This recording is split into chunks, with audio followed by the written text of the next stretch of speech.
বন্ধুরা, আজ আমি আপনাদের পাবদা মাছের পাতলা ঝোল করে দেখাবো আলু দিয়ে। আলু নিয়েছি, এখানে ধনে বাটা, জিরে বাটা, লঙ্কা বাটা, একটা টমেটো কুচি, হলুদ, নুন আর ফোড়ন দেওয়ার জন্য জিরে নিলাম।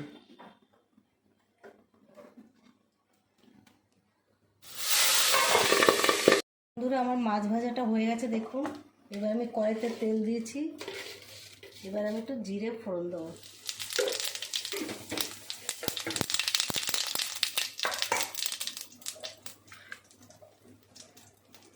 এবার আলুটা দিয়ে দিলাম।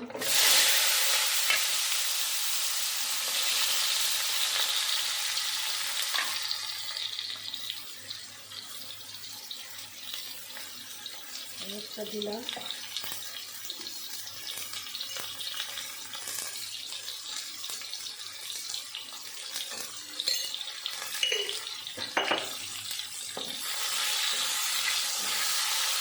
এবার আমি মশলাটা দিয়ে দেবো, কষাবো। এবার মশলাটা দিয়ে কষাবো।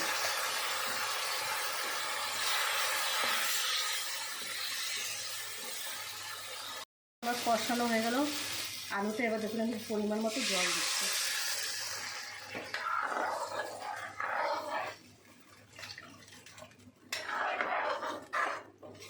এবার আলুটা সিদ্ধ হলে তারপর আমি মাছটা দেব।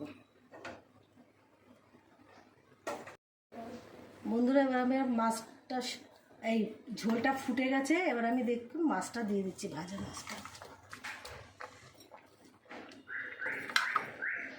এবার একটু হালকা গরম মশলা দিয়ে দেবেন।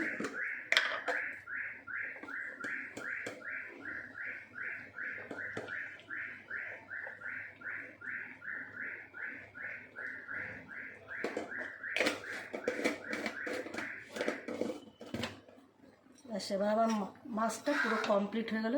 এবার ফুটে উঠলেই আমি নামিয়ে নেব।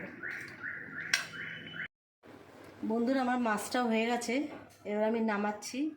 আমার ভিডিওটা আপনারা লাইক, শেয়ার করবেন, সাবস্ক্রাইব করবেন।